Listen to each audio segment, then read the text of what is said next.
Person 92, your energy manifests on no, it doesn't go on the rainbow road yet. So basically manifests into these rows of Christmas trees. And I get that we're outside in like a Christmas tree farm, and I see like you and a family going to like cut down your own Christmas tree. And so you and this family are cutting down a Christmas tree, and you get it and you put it on a sled, and like you actually ride the Christmas tree down like this hill, and I see you're the one like on top of the Christmas tree riding it down the hill. And so I'm getting that there's like this fun I'm not sure, like it's a feels like a fun ride that you're doing, and there's a lot of like fun and joy surrounding this like Christmas tree experience. And so as you ride down to the bottom of the hill, actually everything disappears except for you on this Christmas tree. And so you're just sitting there alone, and actually now the Christmas tree disappears, and now you're just sitting amongst like all this white snow, and I see that you're alone, but I don't get like a sad feeling, but I just see you're alone where you used to have, the family and the Christmas tree and this, this joy kind of surrounding you. And so then it flashes to the next scene, and here I ask, what the title of this reading is, and they say remember, which remember typically goes to past life, but I'm not sure I got past life, so maybe it's just remember something about what all of this is kind of leading up to, and so then I see flash forward, and you and like this big family are inside this like log home, and it's like warm, it's like chestnut color, and there's a fireplace, and everything's just warm and loud, and again everybody's wearing like Christmas sweaters, and I feel like people are drinking hot cocoa, and I think I see you on top of a table like drinking hot cocoa, and I hear like the hooves of like a Santa's reindeer kind of on the top of the cabin. And this is something my parents used to do when we'd go rent a cabin for Christmas, and they uncle would go up on the top of the roof and do the horse hooves, and so I get that there's just this like excitement, and the family's together, and it's a celebration of Christmas and the magic of Christmas, and then all of a sudden everything disappears, and again you're sitting on top of the table, no hot chocolate, fire's out in this cabin, and you're alone. And so from here, I see you now walking outside of the cabin, and again, it's another picture of like the family building snowmen, and like everybody's kind of got their own snowman, and it's almost like a fun, not contest at all, but like everybody's kind of building their own unique snowman. And as you walk through everybody building their snowman, they all disappear. And so I see you then walking out into the trees, into the forest, and I see you moving, and you're being guided by this big star. And the star is, so I'm getting like the biblical story of, the three wise men following the star. This is kind of what's coming, the star, and that's what's coming through. So I see you following the star, and as you get closer to wherever the star is taking you, I feel like you can see almost like people from the forest and the trees around you kind of walking together, and I feel like you can see like candles, like 10 trees over you, almost see like a flame of a candle and like a shadow of a person. And so I feel like there's this huge circle of you guys that are really wide, and you're kind of closing in on what is going to be the manger in the middle. And so as you close into this, now there's no trees in the middle, it's just a singular kind of open manger, and I feel like it's the Virgin Mary and Jesus being born, and there's animals around, and all of you people who are in the woods kind of circle around this manger, and you all form this circle sitting right next to each other, and you start humming, and the star above the manger shoots down light into all of you, and then your light kind of fills into the manger. And I get that, so I think this story's reference is like the miracle of Christmas, right? And so I get that your frequency, so this is what happens with frequency. So your frequency here to me is supplying energy to elevate like this situation and help the miracle of Christmas happen, right? So for me personally, when I go into meditation, my guides or angels, whatever you want to call them, will surround me in a circle and actually hum and raise my vibration, raise my frequency so that I can do work. So I'm seeing that this is what you're doing to the situation of like the miracle of Christmas, the birthing of Jesus.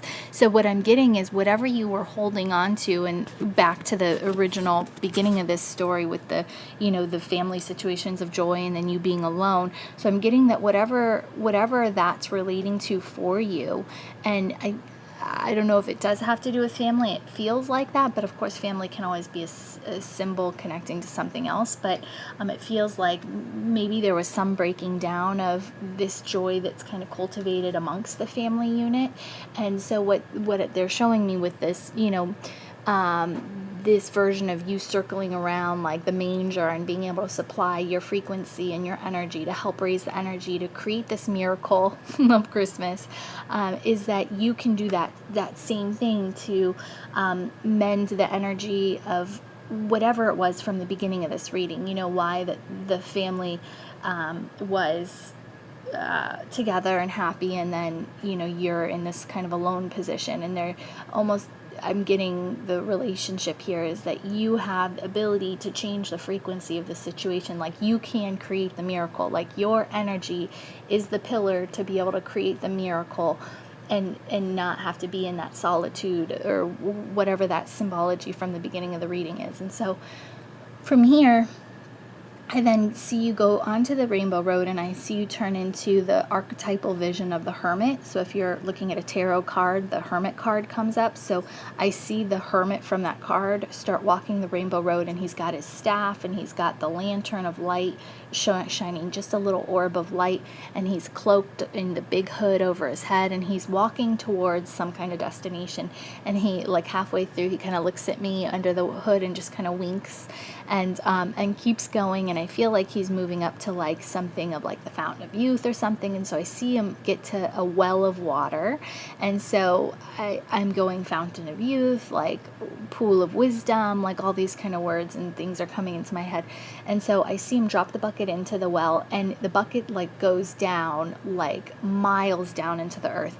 And he drops it all the way down, and he fills the bucket with this water, which I'm calling wisdom, and he's using all this energy and pulling this bucket all the way miles up, like so much energy and attention. And then finally, when he gets the bucket above the well, he literally takes it and pours it over the side. And so he's like saturating the ground around the well. I would assume he would drink it. I don't know why, but it feels almost wasteful that he's putting it over the side, and it seems like pointless to me. I'm not sure why. And so he then drops it back into the well, and then does this whole thing again.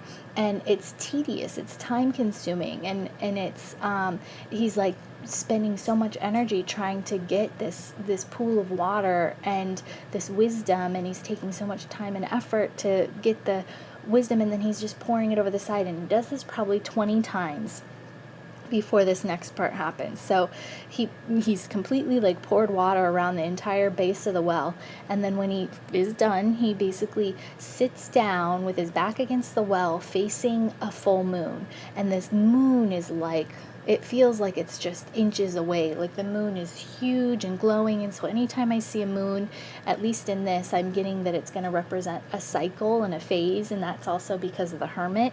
So the Hermit represents, so at least in like a metaphysical, I'll give you the metaphysical definition, right? So the Hermit shows itself in a tarot layout when you're in a cycle or a phase. So in the phase of like raising your consciousness or raising your level of attunement or frequency or wisdom, you have to go through these initiations or these phases where you basically have to remove yourself from the world, and you go on this like internal quest. So in shamanic terms, it's like that little death, right? You have to like completely go away, hermitize yourself, do a lot of self-searching, a lot of self-actualizing, and then figure out what's making you do the things you do, figure out what the low frequency dense energy you're holding is, let go of all the things that aren't serving you, clear your energy field so you're lighter, so you're more pliable into like the other etherical bodies that surround you, and so you can read energy better.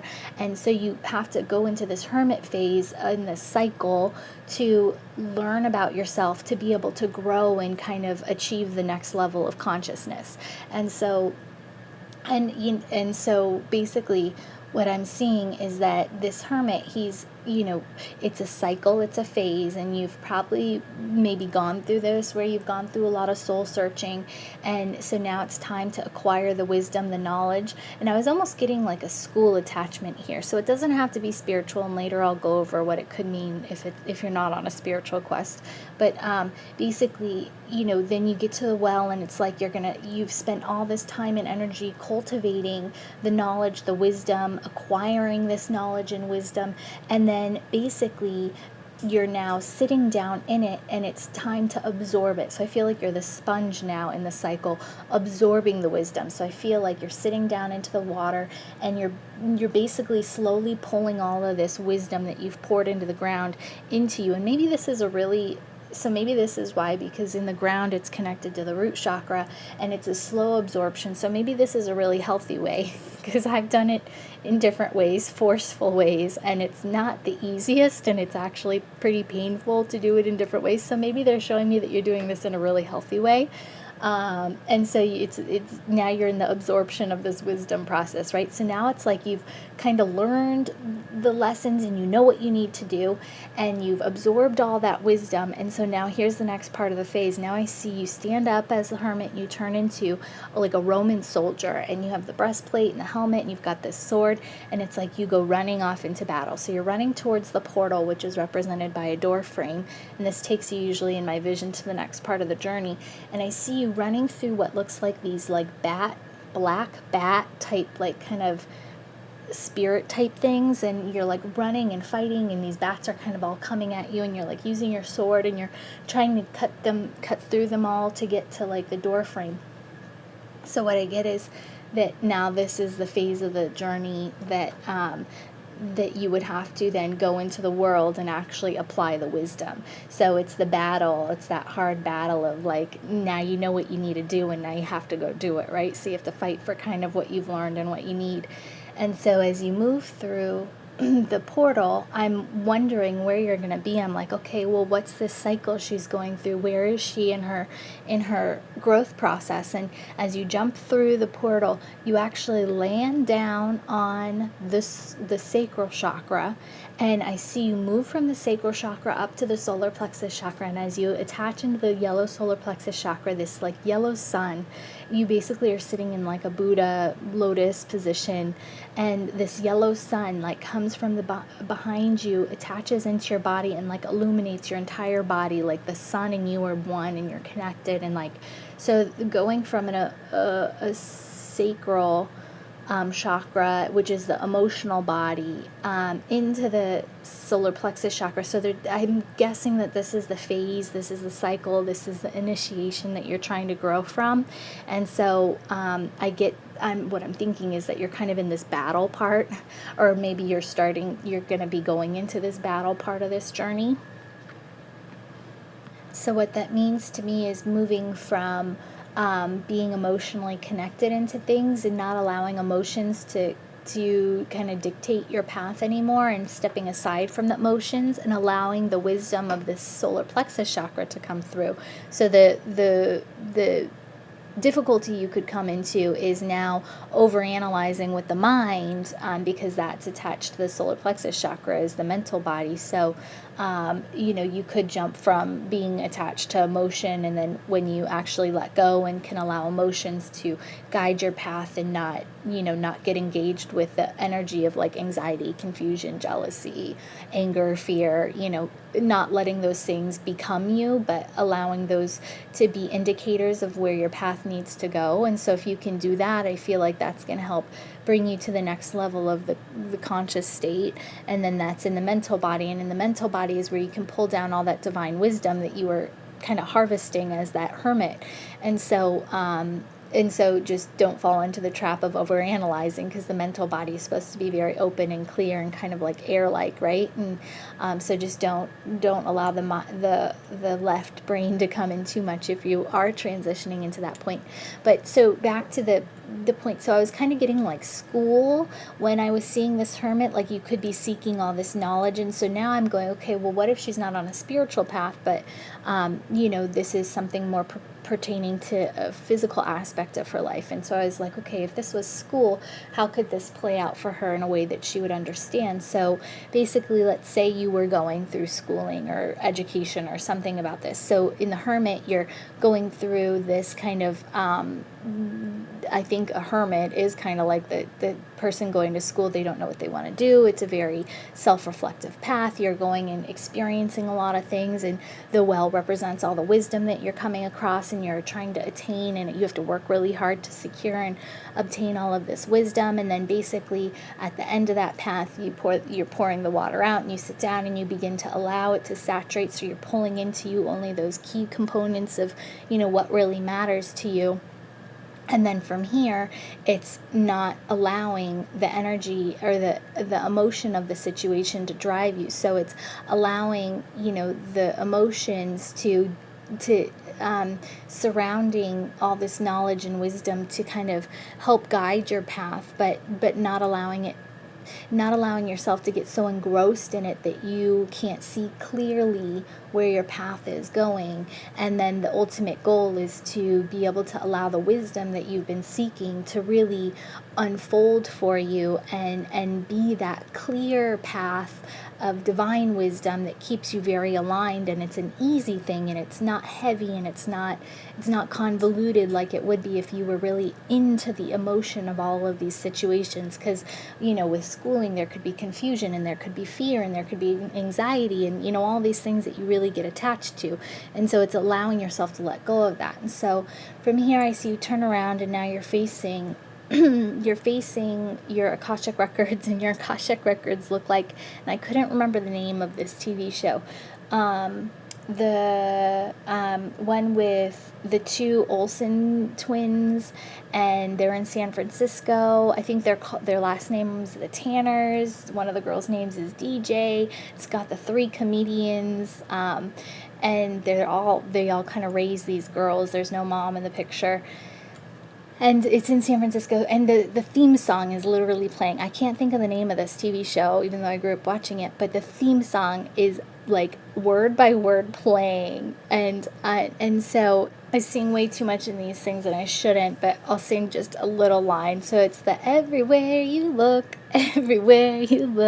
there's a heart here we hold on to. I don't know, I'm filling in words there, but and then it's like at the very end it goes shada.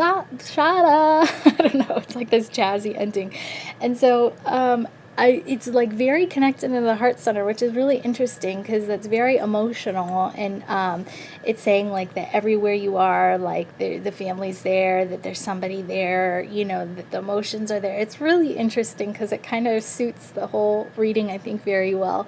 And so from here, you walk into the records, and as you walk in, it's completely dark. And as you flip on the light switch, we've got a mess of Christmas lights. Like, these Christmas lights are just strung up and like tied and knotted. And it's like when you pull the Christmas lights out of the box and plug them in, that's exactly, there were like hundreds of these in your records. And so I'm getting, so we're back to, and now I'm really connecting things. So I'm like, we're back to whatever this first symbology of this Christmas story is that maybe you've connected to, into now your records, where it's supposed to be the most wisdom and the clearest wisdom of your path.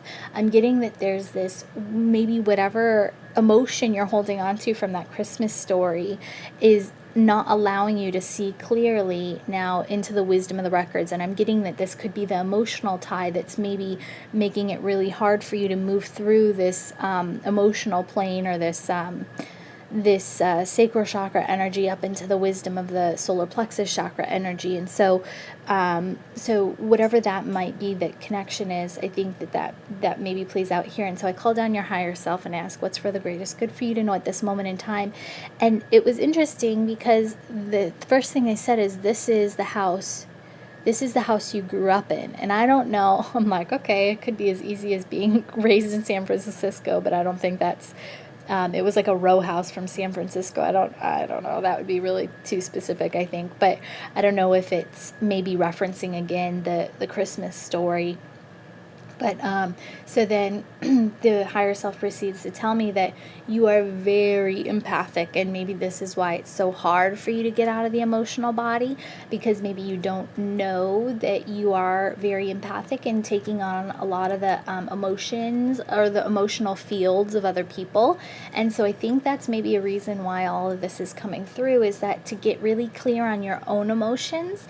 And maybe that's maybe even the hermit phase is telling you, hey, go be alone with yourself and figure out, go through your own self-actualizing process and figure out, why you get so involved in the emotions that you do, and start to separate yourself from the emotion and start to understand the language that the emotion is trying to get you to understand, and the direction the emotion, like when there's confusion, it means that you need to stop and review your options, right? So don't get confused, but know that when you feel confused, to stop and just say, okay, there's multiple options here and I need to review them all very carefully. So it's not allowing yourself to get in that confused state, but pulling yourself back. Or anger, anger is the symbolic for not having appropriate boundaries. So, instead of getting angry, you say, okay, wait, I didn't set appropriate boundaries. So what can I learn from this? And so it's being able to detach from that. And so I'm getting that because you're empathic, they want you to be able to start to detach from the emotions so that you can read your own energy, and then so you'll know when you start to get emotions in your field or the field that you're picking up on, that you'll know that these aren't your emotions, and then you'll be able to help the situation by being that kind of pillar and frequency of light that I was seeing at the manger. And by being that pillar and frequency of light, you're going to be able to really help and affect a lot of people within a situation by being stable and harmonized and being able to run the kind of wisdom of the situation instead of the energy of that emotion that you get tied into. So that's what I received with light and love.